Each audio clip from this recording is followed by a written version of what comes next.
నమస్తే, నా పేరు హేమ. బులెటిన్ కన్నా ముందు హెడ్లైన్స్.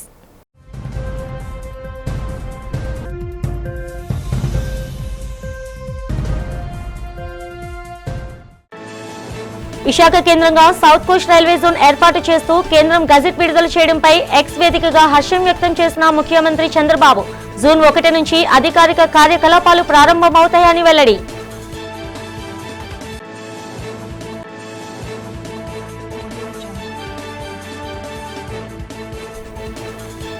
రోడ్డు ప్రమాదాల నివారణకై భారీ అవగాహన బైక్ ర్యాలీ చేపట్టిన హోంమంత్రి వంగలపూడి అనిత. ప్రతి ఒక్కరూ తమ కుటుంబం పట్ల బాధ్యతతో హెల్మెట్ ధరించి బైక్ నడపాలని పిలుపు.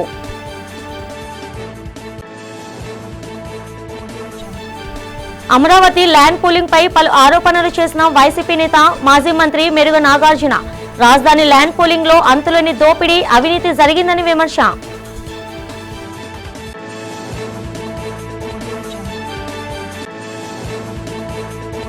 సింహాచలం శ్రీ వరహాలక్ష్మి నరసింహస్వామిని దర్శించుకున్న రాష్ట్ర మంత్రి కింజరాపు అచ్చెన్నాయుడు. ఆలయ మర్యాదలతో స్వాగతం పలికి స్వామివారి దర్శనం భాగ్యం కల్పించిన ఆలయ అధికారులు, అర్చక స్వాములు. విశాఖ కేంద్రంగా దక్షిణ కోస్తా రైల్వే జోన్ ఏర్పాటు చేస్తూ రైల్వే శాఖ గెజెట్ నోటిఫికేషన్ విడుదల చేయడంపై ముఖ్యమంత్రి చంద్రబాబు హర్షం వ్యక్తం చేశారు. ఆంధ్రప్రదేశ్ రాష్ట్ర ప్రజల చిరకాల స్వప్నం నెరవేరిందని ముఖ్యమంత్రి చంద్రబాబు అన్నారు. విశాఖపట్నం రైల్వే జోన్ ఏర్పాటు చేస్తూ కేంద్ర ప్రభుత్వ గెజెట్ విడుదలపై సీఎం చంద్రబాబు ఎక్స్ వేదికగా స్పందించారు. ఏపీ విజ్ఞప్తిని మన్నించి చారిత్రాత్మక గెజెట్ విడుదల చేసిన ప్రధాని నరేంద్ర మోదీ, రైల్వే శాఖ మంత్రి అశ్విని వైష్ణవ్కు ధన్యవాదాలు తెలియజేస్తున్నామన్నారు. జూన్ 1వ తేదీ నుంచి విశాఖ కేంద్రంగా జోన్ అధికారిక కార్యకలాపాలు ప్రారంభం కానున్నాయని, వాల్తే డివిజన్ పునర్వస్తీకరణలో భాగంగా పలాస, ఇచ్చాపురం వంటి కీలక సెక్షన్లు విశాఖ డివిజన్లో విలీనం చేయడం ఉత్తరాంధ్ర రవాణా రంగ ముఖ చిత్రాన్ని మారుస్తుందని ఆశాభావం వ్యక్తం చేశారు.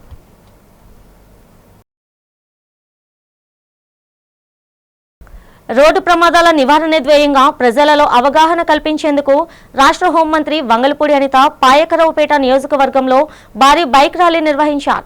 ఈ సందర్భంగా మంగళవారం ఉదయం ఎస్ రాయవరం మండలం అడ్డరోడ్డు వద్ద ప్రారంభమైన ఈ ర్యాలీ నక్కపల్లి ఆర్టీసీ కాంప్లెక్స్ వరకు కొనసాగింది.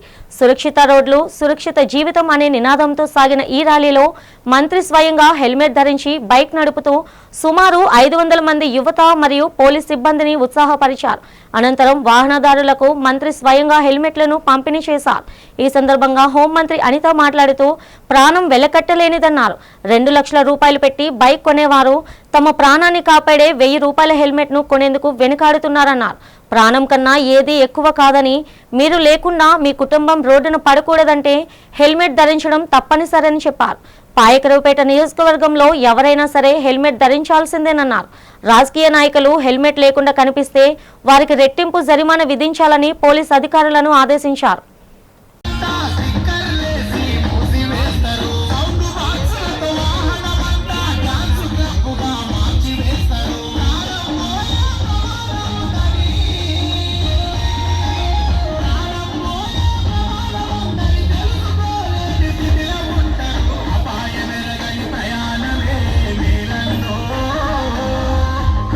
ఉత్తరాంధ్ర ఆశయాలు, పోరాటాలు, కలలకు న్యాయం జరిగిందని, ఎన్నో సంవత్సరాలుగా అనేక మంది నాయకులు చేసిన పోరాట పటిమకు పట్టం కట్టినట్లుగా విశాఖ కేంద్రంగా సౌత్ కోస్ట్ రైల్వే జోన్ ఏర్పాటు చేస్తూ కేంద్ర ప్రభుత్వం గెజెట్ విడుదల చేయడం చారిత్రాత్మక ఘట్టమని టీడీపీ రాష్ట్ర అధ్యక్షులు, గాజువాక ఎమ్మెల్యే పల్లా శ్రీనివాసరావు పేర్కొన్నారు.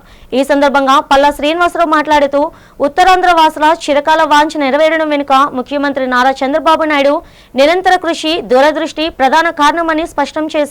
విభజన చట్టంలో ఉన్న హామీని కార్యరూపం దాల్చించే దిశగా చంద్రబాబు నిరంతరం కేంద్రంపై ఒత్తిడి తీసుకువచ్చి ఈ అంశాన్ని జాతీయ స్థాయిలో ప్రధాన అజెండాగా నిలిపారని తెలిపారు. 2014 నుంచి 19 కాలంలో టీడీపీ ఎంపీలు పార్లమెంట్ లోపల బయట విశాఖ రైల్వే జోన్ ఆంధ్రుల హక్కు అంటూ గలమెత్తిన పోరాట ఫలితమే ఈ రోజు కనిపిస్తుందని అన్నారు. 2019లో జోన్ ప్రకటించినప్పటికీ తరువాతి కాలంలో పనులు మందగించడం, ముఖ్యంగా 2019 నుంచి 24 మధ్య వైసీపీ ప్రభుత్వం నిర్లక్ష్య ధోరణితో ప్రాజెక్ట్ నిలిచిపోవడం బాధాకరణమని విమర్శించారు. భూసేకరణ వంటి కీలక అంశాల్లో ఆలస్యం చేయడం వల్లే ప్రాజెక్ట్ ముందుకు సాగలేదని పేర్కొన్నారు.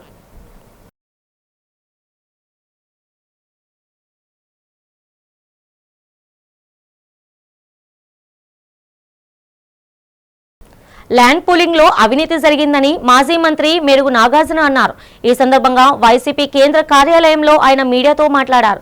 అమరావతిలో పేదలు ఉండకూడదని ప్రభుత్వం భావిస్తుందని చెప్పారు. రాజధానిలో అంతులేని దోపిడీ జరుగుతుందని వైఎస్ఆర్సీపీ అధినేత మాజీ ముఖ్యమంత్రి వైఎస్ జగన్మోహన్ రెడ్డి 50,000 మంది పేదలకు ఇళ్ల స్థలాలు ఇస్తే చంద్రబాబు రద్దు చేశారన్నారు. చంద్రబాబు మాత్రం భారీ బంగ్లాలు కట్టుకోవచ్చు గాని పేదలు మాత్రం ఇల్లు కట్టుకోకూడదా? ఇదేనా చంద్రబాబు రాజనీతి అని ప్రశ్నించారు. చివరికి చంద్రబాబు ఇంటి చుట్టుపక్కల కూడా ఎవరు ఉండకుండా గ్రీన్ జోన్ ప్రకటించడం అన్యాయమన్నారు. 2 లక్షల కోట్ల ప్రజాధనంతో ఏర్పాటు చేసే మౌలిక సదుపాయాలు ఎవరి కోసమని మేరుగు నాగార్జున నిలదీశారు. లేకపోతే సంక్షేమాభివృద్ధి సంబంధించిన కానీ ప్రక్కన పెట్టేశారు. ఓన్లీ రాజధాని ప్రాంతంలో ఏ విధంగా కొల్లగొట్టుకోవాలా, రాజధాని ప్రాంతంలో ఏ విధంగా వారి వంగిబాగుతులు సంపాదించుకోవాలనే ఆలోచన తప్ప వేరేది లేదు. అయితే ఇక్కడ ఒక మధ్యకాలంలో ఒక 5 ఎకరాలు భూమి కొని అక్కడే వాళ్ళ కోళ్ల గారి పేరు మీద దాదాపు 25,000 గజాల భూమిని దాంట్లో ఇంద్రభవనం కడతా ఉన్నారు. కోట్లు గుమ్మరించి కాదంటలా కట్టండి. అయితే అక్కడ ఒక ట్విస్ట్ ఏంటంటే రాజధాని ప్రాంతంలో ఎకరా 50 కోట్లు చేస్తా ఉంది. గజం మినిమం 50,000 ఉందని డంకా బగాయించే విధంగా ప్రపంచంలో ఉన్న ప్రజానీకాన్ని నమ్మిస్తూ ఒక ప్రక్క వారు మాత్రం 5 ఎకరాలు ఎంత కొన్నారో తెలుసా? 3,63,00,000 చెప్పిన కొన్నారు. అంటే గజం 7,500. నేనేం అడుగుతా ఉన్నానంటే, అయ్యా చంద్రబాబు నాయుడు గారు ఒక ప్రక్క రాష్ట్ర ప్రజలను మోసం చేసి ఎన్నికల్లో గెలిచారు, రాజధాని కడతా ఉన్నారు, రాజధానిలో మీ కోడలు గారి పేరు మీద 5 ఎకరాల భూమి కొన్నారు, కట్టండి, ఏం తప్పే లేదు. కానీ ఈ దేశంలో ఈ ప్రపంచంలో ఉన్న ప్రజానీకాన్ని అమరావతి వైపు చూడాలన్నారు. చూసే విధంగా మీరు అక్కడ భూమి 50 కోట్లు ఎకరా అని చెప్పారు. అంటే గజం 50,000 పైబడే విధంగా ఉంది అని చెప్పి ప్రజలను నమ్మించి ఎక్కడెక్కడోళ్ళనో కొనిపిస్తాకి ట్రై చేస్తున్నారు. రెండవ ప్రక్క మీరు కొన్న భూమేమో 3 కోట్ల చిల్లరతో కొని 7,500 గజంతో కొని అక్కడ మీరు పెద్ద సౌదాన్ని నిర్మిస్తా ఉన్నారంటే, ఒక ప్రక్క ఈ దేశంలో ప్రపంచంలో ఉన్న ప్రజానీకాన్ని మోసం చేయాలని చేస్తా ఉన్నారా? రెండవ ప్రక్క ఈ రాష్ట్రానికి సిఆర్డీఏకి లాభం, ఇప్పుడు ట్యాక్స్ అన్ని కలుపుకొని కట్టడానికి అన్ని రాష్ట్ర ప్రభుత్వానికి మోసం చేయాలని మీరు ఈ సౌధాన్ని నిర్మిస్తా ఉన్నారో చెప్పమని అడుగుతా ఉన్నా. పలు రాష్ట్రాల్లో జరిగిన అసెంబ్లీ ఎన్నికల్లో బీజేపీ విజయ్ పతాకం ఎగరేయడంతో ఆ పార్టీ శ్రేణులు నగరంలో సంబరాలు నిర్వహించారు. బీజేపీ శాసనసభ పక్షనేత పెనుమత్స విష్ణుకుమార్ రాజు ఆధ్వర్యంలో బీజేపీ నేతలు కార్యకర్తలు విజయోత్సవ వేడుకలు నిర్వహించారు. బాణాసంచా కాల్చుతూ పార్టీ నేతలు పరస్పరం మిఠాయిలు తినిపించుకున్నారు. ఈ సందర్భంగా విష్ణుకుమార్ రాజు మాట్లాడుతూ మోడీ అమిత్ షా నాయకత్వంలో దేశంలోనే బలీయమైన శక్తిగా బీజేపీ ఎదిగిందన్నారు. ప్రధాని మోడీ పాలనలో దేశం సాగించిన అభివృద్ధి పలు రాష్ట్రాల్లో తమ పార్టీ గెలవడానికి ప్రధాన కారణమన్నారు. ఇప్పుడు అనేక రాష్ట్రాల్లో ప్రభుత్వాన్ని ఏర్పాటు చేసి దేశంలోనే అతిపెద్ద రాజకీయ పార్టీగా బీజేపీ అవతరించిందని తెలిపారు. అసెంబ్లీ ఎన్నికల్లో తమ పార్టీకి విజయాన్ని అందించిన ప్రజలకు విష్ణుకుమార్ రాజు కృతజ్ఞతలు తెలిపారు. ఈరోజు భారతీయ జనతా పార్టీకి ఒక చరిత్రాత్మకమైన రోజుగా మనం భావించవలసిన అవసరం ఉంది. ఎందుకంటే ముఖ్యంగా ఈ 5 రాష్ట్రాల ఎన్నికల ఫలితాలు చూసిన తర్వాత అస్సాం ఎట్లాగా 2 సార్లు భారతీయ జనతా పార్టీ నేతృత్వంలో అస్సాం అత్యంత అభివృద్ధి చెందుతుంది, అట్లాగే 3వసారి కూడా అస్సాంకి డెఫినెట్గా గెలుస్తుంది భారతీయ జనతా పార్టీ అనే ఊహలు ఉన్నాయి, గ్యారంటీగా గెలుస్తుంది అనేది.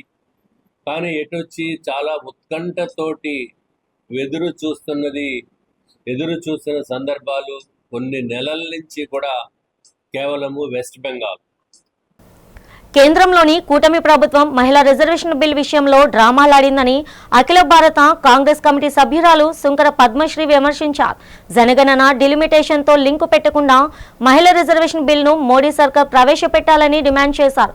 తక్షణమే మహిళా రిజర్వేషన్ బిల్ను అమలు చేయాలని డిమాండ్ చేస్తూ సుంకర పద్మశ్రీ ఆధ్వర్యంలో కాంగ్రెస్ పార్టీ నగరంలో భారీ ర్యాలీ నిర్వహించారు. ఎల్ఐసి కూడలిలో గల అంబేద్కర్ విగ్రహం నుండి ర్యాలీ జరిగింది. ఈ సందర్భంగా శంకర పద్మశ్రీ మీడియాతో మాట్లాడుతూ మోడీ సర్కార్కు చిత్తశుద్ధి ఉంటే 33% మహిళా రిజర్వేషన్ బిల్ను అమలు చేయాలన్నారు. మోడీ తమ పార్టీ స్వప్రయోజనాలు దృష్టిలో పెట్టుకొని మహిళా రిజర్వేషన్ బిల్ను తెరపైకి తెచ్చామన్నారు. ఇప్పటికైనా జనగణన డిలిమిటేషన్తో సంబంధం లేకుండా 33% మహిళా రిజర్వేషన్ బిల్ను ప్రవేశపెడితే అన్ని పార్టీలు మద్దతు ఇస్తాయని పద్మశ్రీ తెలిపారు.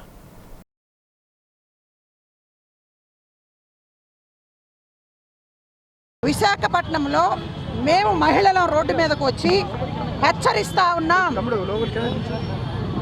మహిళల్ని మోసం చేస్తున్నటువంటి భారతీయ జనతా పార్టీ ఎన్డీఏ కూటమి ప్రభుత్వాలు డౌన్ డౌన్ అంట నినదీస్తూ ఈ రోజున మహిళా రిజర్వేషన్ బిల్లు 2023లో లోక్సభలో అందరి ఆమోదంతో బిల్లు అమలైంది. దాన్ని ఇప్పటివరకు కూడా బిల్లు ఏకగ్రీవంగా ఎంపికైనా కూడా ఇప్పటివరకు కూడా మహిళా రిజర్వేషన్ బిల్లుని చట్టసభల్లో అమలు చేయకుండా కేవలం ఎలక్షన్ల కోసం అడ్డం పెట్టుకుని మహిళలందరినీ కూడా అవమానించే విధంగా మోసం చేసినటువంటి బీజేపీ ప్రభుత్వానికి వ్యతిరేకంగా, అదేవిధంగా ఆంధ్రప్రదేశ్లో మోడీకి తొత్తుల్లా వ్యవహరిస్తున్నటువంటి చంద్రబాబు నాయుడు, పవన్ కళ్యాణ్, జగన్మోహన్ రెడ్డికి వ్యతిరేకంగా కూడా ఈ రోజున మహిళలందరం కూడా రోడ్డు మీదకి వచ్చి నిరసన తెలియజేస్తూ ఉన్నాం.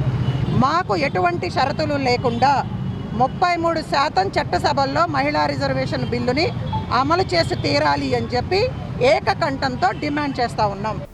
సింహాచల పుణ్యక్షేత్రంలోని శ్రీ వరహాలక్ష్మి నరసింహస్వామి వారిని రాష్ట్ర వ్యవసాయ, మార్కెటింగ్ మరియు పశుసంవర్ధక శాఖ మంత్రి శ్రీ కింజరపు అచ్చెన్నాయుడు తన ధర్మపత్నితో కలిసి సోమవారం దర్శించుకున్నారు. ఆలయ ప్రాంగణానికి చేరుకున్న మంత్రి దంపతులకు అధికారులు, అర్చకులు వేద మంత్రోచ్చరణలు మరియు నాదస్వర వాయిద్యాలతో ఘనంగా స్వాగతం పలికారు. మంత్రి తొలుత కప్పస్తంభాన్ని ఆలింగనం చేసుకొని అనంతరం గర్భాలయంలోని స్వామివారిని దర్శించుకొని ప్రత్యేక పూజలు నిర్వహించారు. ధర్మానంతరం ఆలయ మండపంలో వేద పండితులు వారికి ఆశీర్వచనం గావించగా అధికారులు స్వామివారి శేషవస్త్రం, తీర్థ ప్రసాదాలు మరియు చిత్రపటాన్ని అందజేశారు. ఈ కార్యక్రమంలో ఈవో జల్లేపల్లి వెంకట్రావు ఆదేశాల మేరకు ఏఈ రాంబాబు, ఏఈఓ పిల్ల శ్రీనివాసరావు, ప్రధాన అర్చకులు శ్రీనివాస్ ఆచార్యులు, పర్యవేక్షణ అధికారులు బి సత్య శ్రీనివాస్, కె వెంకటేశ్వరరావు, పిఆర్ఓ నాయుడు మరియు ఇతర ఆలయ సిబ్బంది పాల్గొన్నారు.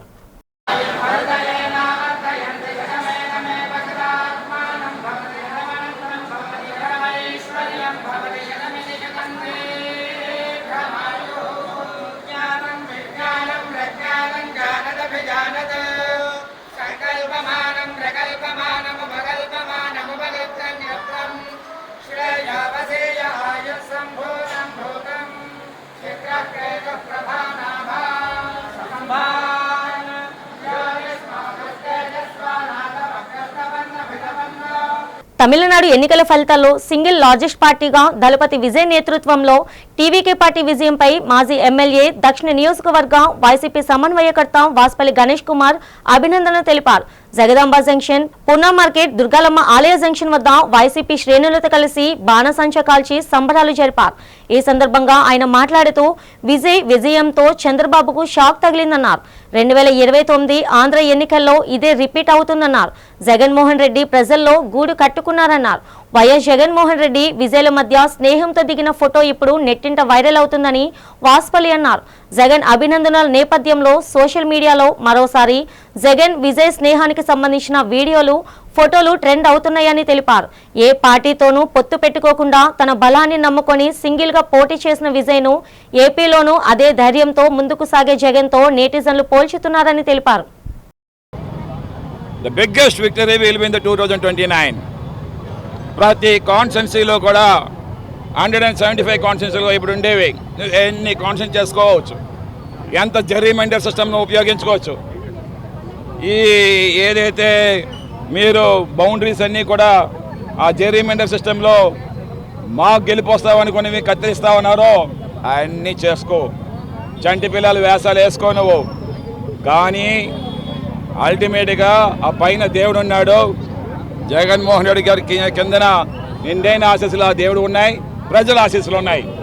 ఈ victory is starting and Jaganmohan Reddy గారు చూపిస్తారు ముందు సినిమా. ఓకే, అతను ఏదైతే 2020లో పాదయాత్ర చేస్తారో ఆ పాదయాత్రలో రోజు సినిమా ఉంటుంది. ఈ యొక్క కోటి బ్రహ్మూర్తికి ప్రతి రూపాయి కూడా అకౌంటబిలిటీ చూపించవలసిన బాధ్యత ఈ చంద్రబాబు నాయుడు లోకేసుకుంది. ఎన్ని వేల కోట్ల రూపాయలు పేద ప్రజలు కోట్ల రూపాయలు నువ్వు అమరావతిలో తీసుకెళ్లి పోస్తా ఉన్నావు, ఎవడి కోసం పోస్తా ఉన్నావు. ఈరోజు తమిళనాడులో మన టీవీ కబడ్డీ విజయ్ గారు మీరు గెలుపు చూశారు. ఈ గెలుపు కారణం, ముఖ్య కారణం మా ప్రీతమాకులు వైఎస్ జగన్మోహన్ రెడ్డి గారు. మేము గంట పని చెప్తాను, ఎందుకంటే ఈ కటౌట్ చూడండి, కేవలం ఆయన ఫోటో పెట్టుకుంటేనే ఈరోజు విజయ్ గారు సీఎం రేంజ్కి వెళ్ళారంటే కేవలం జగన్మోహన్ రెడ్డి గారే. అదే ఎలక్షన్లో చంద్రబాబు 3 నియోజకవర్గాలు పర్యటించారు. ఒకటి కోయంబత్తూరులో, ఒకటి తుల్లేరులో, ఒకటి సోలతలో 3 నియోజకవర్గాలు పర్యటించారు. 3 డిపాజిట్లు అక్కడ పోయాయి.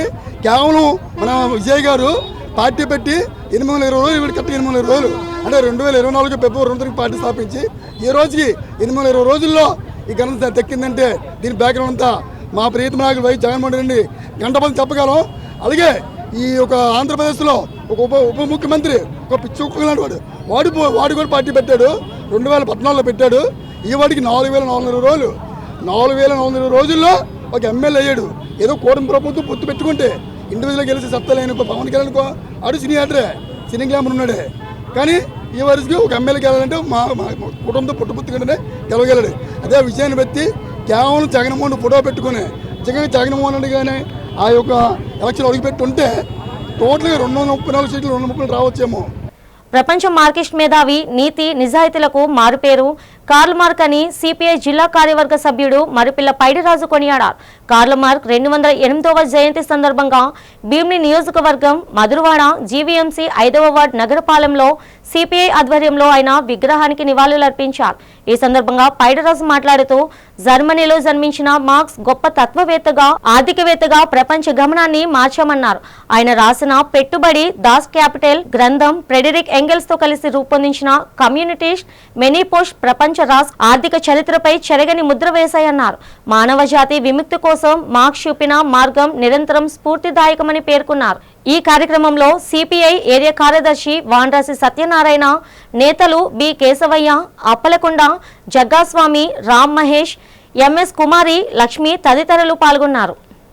ఈరోజు మార్క్సిస్ట్ మేధావి, కమ్యూనిస్టు పార్టీ ప్రణాళిక రూపకల్పనలో ప్రథముడు కామ్రేడ్ కార్ల్ మార్క్స్ 208వ జయంతి. 208 సంవత్సరాల కిందట జర్మనీలో జన్మించినటువంటి కార్ల్ మార్క్స్ ఈ దేశంలో సామాన్యులు, కార్మికులు ఎదుర్కొంటున్న సమస్యలు పరిష్కారం కోసం ప్రపంచవ్యాప్తంగా అనేక దేశాల్లో పర్యటన చేసి కార్మిక స్థితిగతులను అధ్యయనం చేసి ఈ కార్మికులు, సామాన్యులు సస్యశ్యామలంగా ఉండాలంటే ప్రజలందరిది సొత్తు ప్రభుత్వపరం అవ్వాలి, ప్రజలందరూ సస్యశ్యామలంగా ఉండాలి అన్న నినాదంతో కార్ల్ మార్క్స్ కమ్యూనిస్ట్ మేనిఫెస్టో రాశాడు. పర్యావరణ హితంగా ప్రతి ఒక్కరూ జీవించాలని ఆంధ్రప్రదేశ్ కాలుష్య నియంత్రణ మండలి assistant environmental engineer B Virendra పిలుపునిచ్చారు. సబ్బవరంలో దామోదరం సంజీవయ్య న్యాయ విశ్వవిద్యాలయంలో ఎన్సీసీ 13వ బెటాలియన్ క్యాంప్లో లెఫ్టినెంట్ కల్నల్ స్వర్ణిం ప్రభాత్ అధ్యక్షతన గ్రీన్ క్లైమేట్ టీం ఎన్జీఓ నేతృత్వంలో 600 మంది విద్యార్థులతో కలిసి నిర్వహించిన సమావేశంలో ఆయన మాట్లాడారు. మనం పీల్చే గాలిని, మనం త్రాగే నీటిని, మనం నివసించే భూమిని కాలుష్యం కాకుండా చూసుకోవాలన్నారు. ప్రతి ఒక్కరూ 10 మొక్కలు నాటి పెంచాలని కోరారు. సామాజిక వనాలు విస్తారంగా పెంచాల్సిన బాధ్యత మన వాళ్ళదే అని వివరించారు. గ్రీన్ క్లైమేట్ టీం ఎన్జీఓ వ్యవస్థాపక కార్యదర్శి జేవి రత్నం మాట్లాడుతూ సమస్త జీవరాశిని కాపాడటమే మానవత్వం అన్నారు. దీనివల్ల కలిగే ప్రయోజనాలు వివరించారు. మారిషస్లో డోడో పక్షులు వేటాడి తినడం వల్ల డోడో పక్షి పుట్టుక ఆగిపోయిందని వివరించారు. ప్రతి ఒక్కరూ గ్రహించి సమస్త జీవుల రక్షణకు కృషి చేయాలని కోరారు. మనమే కాపాడుకోవాలి, పర్యావరణం కాపాడుకుందాం, చెట్లు నాటుదాం, మొక్కలకి నీళ్లు వేద్దాం, రోజు కలుషితం అవ్వకుండా చూసుకుందాం, నదుల్ని చూసుకుందాం, సముద్రాన్ని కలుషితం అవ్వకుండా చూసుకుందాం, ప్రజల్ని చూసుకుందాం. ఈరోజు మనం ఇక్కడ ఎన్సిసి క్యాంప్ లో ఎన్విరాన్మెంట్ అవేర్నెస్ క్యాంపెయినింగ్ చేయడం జరిగింది. గ్రీన్ క్లైమేట్ టీమ్ ఆధ్వర్యంలో, అలాగే రత్నం గారు పిల్లలకి ఏ విధంగా మన క్లైమేట్ని కాపాడుకోవాలి, అలాగే మన సాయిల్ యొక్క ప్రాముఖ్యత ఏంటి, అలాగే పొల్యూషన్ ఏ విధంగా జరుగుతుంది, దానివల్ల తీసుకోవాల్సిన బాధ్యతలు ఏంటి, అలాగే వాటర్ పొల్యూషన్ గురించి కూడా చెప్పడం జరిగింది. పిల్లలందరూ కూడా దగ్గర దగ్గర ఒక 600 మెంబర్స్ పాల్గొనడం జరిగింది. ఇందులో ముఖ్యంగా పిల్లలకి అవగాహన కార్యక్రమం, అలాగే సేనోటు ప్లాస్టిక్ ఇలాంటి ప్లకార్డ్స్ పెట్టి వాళ్ళ అవేర్నెస్ క్రియేట్ చేయడం జరిగింది. ప్రతి ఒక్కరూ పర్యావరణాన్ని పరిరక్షించాలని చెప్పి ఎన్సిసి 13వ బెటాలియన్ ఈరోజు నిర్వహించిన కార్యక్రమంలో అందరూ మాట్లాడటం జరిగింది. ప్రధానంగా పొల్యూషన్ కంట్రోల్ బోర్డు నుంచి వచ్చిన అధికారి వీళ్ళందరికీ కూడా ఎట్లా కార్యక్రమాలు చేయాలి, పర్యావరణ పరిరక్షణకి ఏం చేయాలి, పర్యావరణ హితంగా జీవించడం వల్ల లాభం ఏంటి, మన సముద్రాలను కాపాడుకోవాలి, మన అడవులను కాపాడుకోవాలని అందరికీ ఎడ్యుకేట్ చేయడం జరిగింది. ఇక్కడ ఎన్సిసి క్యాడెట్స్ కూడా చాలా బాగా పర్యావరణ పరిరక్షణ గురించి మాట్లాడుతున్నారు. వీళ్ళందరూ కూడా పర్యావరణం మీద అవగాహన కలిగి ఇంకా ముందుకు అడుగేయడానికి గ్రీన్ క్లైమేట్ టీం తమ వంతుగా ఈరోజు ఈ కార్యక్రమంలో పాల్గొనడం జరిగింది. ఆస్తమా శాశ్వత నివారణ కాదని, అయితే దానిని పూర్తిగా నియంత్రించడం సాధ్యపడుతుందని మెడికవర్ ఆసుపత్రి senior pulmonologist doctor Prem Kumar తెలిపారు. ఈ సందర్భంగా హాస్పిటల్లో జరిగిన మీడియా సమావేశంలో ఆయన మాట్లాడుతూ వైద్యుల పర్యవేక్షణలో మందులు వాడితే ఆస్తమా రోగులకు ఉపశమనం ఉంటుందన్నారు. ఆస్తమా ప్రపంచ దినోత్సవ సందర్భంగా ప్రజల్లో ఆస్తమాపై అవగాహన పెంపొందించేందుకు తమ ఆసుపత్రి ఆధ్వర్యంలో నిర్వహిస్తున్నామని తెలిపారు. దగ్గు, ఛాతీ బిగుసుకుపోవడం, పిల్లి కూతలు, ఆయాసం ఆస్తమా లక్షణాలని డాక్టర్ ప్రేమ్ కుమార్ తెలియజేశారు. కొన్ని అలర్జీల వలన శ్వాసనాళాలు మూసుకుపోవడం వలన ఆస్తమా వస్తుందని చెప్పారు. ఆస్తమా ఎవరికైనా వస్తే ఆందోళన చెందకుండా తక్షణమే ఫిజిషియన్ లేదా ఆస్తమాలజిస్టులను సంప్రదించాలని సూచించారు. వైద్యులు సూచించిన విధానాలు అవలంబిస్తూ మందులు వాడితే ఆస్తమా పూర్తిగా కంట్రోల్లో ఉంటుందని చెప్పారు. కాబట్టి ఆస్తమాకు ఎవరైనా గురైతే ఆందోళన చెందనవసరం లేదని తెలిపారు. ఏం చేస్తామంటే స్పైరోమీటర్ అని ఒక డివైస్ ఉంటుంది. ఈ స్పైరోమీటర్ కంప్యూటర్ కనెక్ట్ చేయబడి ఉంటుంది. దీంట్లో ఊది ఈ గాలి పీల్చే ఫ్లో, పీక్ ఫ్లో అని లేకపోతే FEV1 అని అలాంటి టెస్టులు చేసి ఎంత మేరకు మూసుకుపోయింది, మైల్డా, మోడరేటా, సివియరా అని నిర్ధారించుకొని అప్పుడు మనం ఇది మీకు ఆస్తమా ఉంది, ట్రీట్మెంట్ తీసుకోవాలి అని. సో ఆస్తమా రోగులు ఏం చేయాలి అనేది మోస్ట్ ఇంపార్టెంట్. ఒకటి, ఈ వాతావరణంలోని పొల్యూషన్, లైక్ ఇక్కడ నేను చూపిస్తున్నాను అంటే పూల పుప్పొడి, లేకపోతే ఇక్కడ పెట్స్ కుక్కలు పిల్లులు పెంచడం కానీ అలాంటివి చేయకూడదు. ఇల్లు దులిపేటప్పుడు వచ్చే ధూళి, అంటే AC ఫిల్టర్స్కి ఉండే బూజు, తర్వాత సెంట్లు, స్ప్రేలు, పెయింట్లు, వార్నిష్లు అలాంటివి తగలకుండా ఉండడం, పెద్దవాళ్ళు అయితే స్మోకింగ్ చేయకుండా ఉండటం, ఇవన్నీ కూడా చాలా ఇంపార్టెంట్ ఆస్తమా ట్రిగ్గర్స్, అంటే ఆస్తమా కారకాలు అంటారు. అవన్నీ అవాయిడ్ చేయవలసి ఉంటుంది. First thing environmental modification or avoidance of asthma triggers. ఆ పార్ట్ అయిపోయిన తర్వాతనే మందులతో ట్రీట్మెంట్. పూర్వం ఏంటంటే ఆస్తమాకి ట్యాబ్లెట్లతో ఇచ్చేవారు. ఇప్పుడు ఆస్తమాకి మేము ఇన్హేలర్స్ ట్రీట్మెంట్ వాడుతున్నాం. విజయనగరం జిల్లా గుర్ల మండలం గుజింగవలస గ్రామంలో మంగళవారం శ్రీ శ్రీ శ్రీ పైడితల అమ్మవారి సిరిమానోత్సవం భక్తి శ్రద్ధల నడుమ అత్యంత వైభవంగా జరిగింది. ఈ వేడుకల్లో భాగంగా ఉమ్మడి విజయనగరం జిల్లా పరిషత్ చైర్మన్, వైఎస్ఆర్సీపీ జిల్లా అధ్యక్షుడు మరియు భీమిలి నియోజకవర్గ సమన్వయకర్త మజ్జి శ్రీనివాసరావు కుమార్తె చిన్న శ్రీను సోల్జర్స్ అధ్యక్షురాలు సిరమ్మ తన అత్త పద్మావతితో కలిసి ముందుగా సిరిమాను దర్శించుకొని అమ్మవారికి ప్రత్యేక పూజలు నిర్వహించారు. ఈ కార్యక్రమంలో గ్రామ సర్పంచ్ రెడ్డి అప్పల నరసయ్య, ఎంపీటీసీ అప్పలరాజు, నాయకులు రెడ్డి భాస్కర్ రావు, రెడ్డి మురళీధర్ రావు, వివిధ ప్రజాప్రతినిధులు, మాజీ ప్రతినిధులు, ముఖ్య నేతలు, కార్యకర్తలు, చిన్న శ్రీను సోల్జర్స్ సభ్యులు భారీ సంఖ్యలో పాల్గొని అమ్మవారి కృపకు పాత్రులయ్యారు.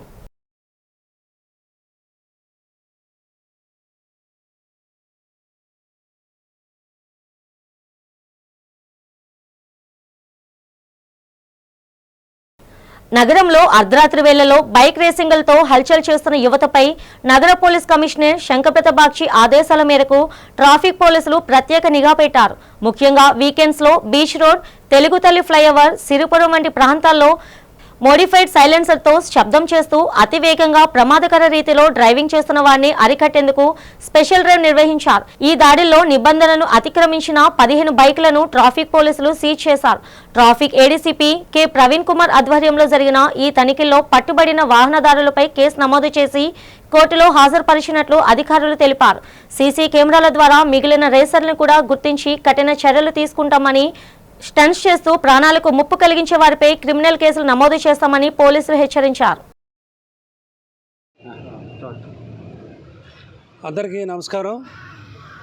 మా విశాఖపట్నం సిటీ కమిషనర్ శ్రీ శంకరప్రత బాగ్చి గారు, మా ట్రాఫిక్ ఏడీసీపీ శ్రీ ప్రవీణ్ కుమార్ గారు ఆదేశాల మేరకు మాకు రాబడిన నమ్మదగిన సమాచారం మేరకు నిన్న రాత్రి 4/5/2026 అంటే 3 నుంచి తెల్లవారు 4 వరకు విశాఖపట్నం బీచ్ రోడ్లోన మరియు స్వర్ణ భారతి ఏరియాల్లో కొంతమంది కుర్రవాళ్ళు మోటార్ సైకిల్ తాలూకు సైలెన్సర్లు పీకేసి దాంతో పెద్ద శబ్దాలు చేస్తూ బైక్ రేసులు చేస్తూ ప్రజలను భయభ్రాంతులు గురి చేస్తున్నారన్న సమాచారం మీద మేము నిన్న రాత్రి మన 2 టౌన్ సిఆర్ అమ్మినాయుడు గారు, ధనంజయ నాయుడు, ఉమామహేశ్వరరావు మరికొంత సిబ్బందితో విశాఖపట్నం బీచ్ రోడ్లోన స్వర్ణభారతి జంక్షన్లో మేము స్పెషల్ డ్రైవ్ కండక్ట్ చేసి సుమారు 15 వెహికల్స్ వరకు మేము పట్టుకోవడం జరిగింది.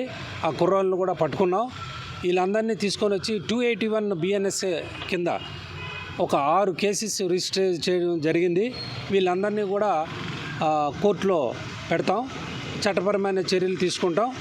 ఇక మీదట కూడా బైక్ రేసులు కండక్ట్ చేసిన తాలూకు ఇన్ఫర్మేషన్ ఎవరైనా ప్రజలు మాకు స్వచ్ఛందంగా మా కంట్రోల్ రూమ్కి కానీ మా ట్రాఫిక్ పోలీసుకి కానీ చెప్తే మేము డ్రైవ్స్ కండక్ట్ చేసి ఈ స్పెషల్ డ్రైవ్స్ శనివారం ఆదివారం కాకుండా ఇన్ఫర్మేషన్ ఎప్పుడు వచ్చినా కూడా కండక్ట్ చేసి బైక్ రైడర్స్ ఎవరైతే వీళ్ళు రేసెస్ చేస్తూ ప్రజలను భయభ్రాంతులకు గురి చేస్తున్నారో వాళ్ళ మీద చట్టపరమైన చర్యలు తీసుకొని అవి తగ్గించడానికి మేము సాయశక్తిలో కృషి చేస్తామని మీ విధంగా తెలియజేస్తున్నాం. ఎటువంటి ఇన్ఫర్మేషన్ ఉన్నా మాకు తెలియజేసి ప్రజలందరూ కూడా మాకు సహకరిస్తారని మీ ద్వారా మేము విజ్ఞప్తి చేస్తున్నాం. ఇంకా ఉన్నాయి కొన్ని వెహికల్స్ ఉన్నాయి, అవి కూడా పట్టుకుంటాం, త్వరలోనే పట్టుకుంటాం. ఇన్ఫర్మేషన్ ఉంది, పట్టుకుంటాం. గోపాలపట్నం 91వ శ్రీరామ్ నగర్లో శ్రీ పైడితల్లి అమ్మవారి పండుగ మహోత్సవం అత్యంత వైభవంగా జరుగుతుంది. ఈ వేడుకలో పశ్చిమ నియోజకవర్గం ఎమ్మెల్యే గణబాబు ముఖ్య అతిథిగా పాల్గొని అమ్మవారిని దర్శించుకున్నారు. గత 30 ఏళ్లుగా ఈ ఉత్సవాలను గ్రామస్తులు ఘనంగా నిర్వహిస్తున్నారని, కోరిన కోరికలు తీర్చే కల్పవల్లిగా అమ్మవారు భక్తుల నిరాజనాలు అందుకుంటున్నారని ఈ సందర్భంగా ఆయన పేర్కొన్నారు. మే 3వ తేదీన ప్రారంభమైన ఈ వేడుకలు 5వ తేదీ వరకు కొనసాగుతాయని, తెల్లవారుజాము నుంచే అమ్మవారికి పంచామృత, పసుపు కుంకుమ అభిషేకాలు నిర్వహించి భక్తులకు దర్శనం భాగ్యం కలిగిస్తున్నట్లు ఆలయ అర్చకులు తెలిపారు. ఈ పండుగ సందర్భంగా గోపాలపట్నంలోని ప్రతి కుటుంబంపై అమ్మవారి ఆశీస్సులు ఉండి అందరూ సుఖ సంతోషాలతో అష్టైశ్వర్యాలతో వర్ధిల్లాలని ఎమ్మెల్యే గణబాబు ఆకాంక్షించారు.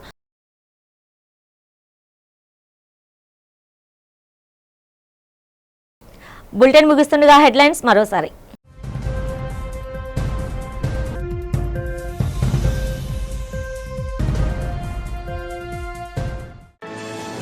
విశాఖ కేంద్రంగా సౌత్ కోస్ట్ రైల్వే జోన్ ఏర్పాటు చేస్తూ కేంద్రం గజెట్ విడుదల చేయడంపై ఎక్స్ వేదికగా హర్షం వ్యక్తం చేసిన ముఖ్యమంత్రి చంద్రబాబు.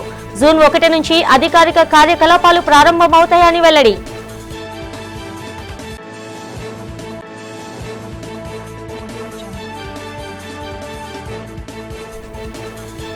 రోడ్డు ప్రమాదాల నివారణకై భారీ అవగాహన బైక్ ర్యాలీ చేపట్టిన హోంమంత్రి వంగలపూడి అనిత.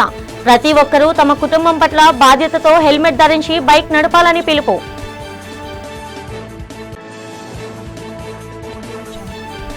అమరావతి ల్యాండ్ పూలింగ్ పై పలు ఆరోపణలు చేసిన వైసీపీ నేత మాజీ మంత్రి మెరుగ నాగార్జున.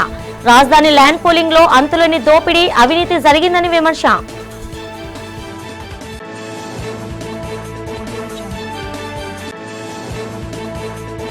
సింహాచలం శ్రీ వరహాలక్ష్మి నరసింహస్వామిని దర్శించుకున్న రాష్ట్ర మంత్రి కింజరాపు అచ్చెన్నాయుడు. ఆలయ మర్యాదలతో స్వాగతం పలికి స్వామివారి దర్శనం భాగ్యం కల్పించిన ఆలయ అధికారులు, అర్చక స్వాములు. ఈనాటి బులెటిన్ ఇంతటితో సమాప్తం. తిరిగి రేపటి బులెటిన్లో కలుసుకుందాం. అంతవరకు సెలవు. నమస్తే.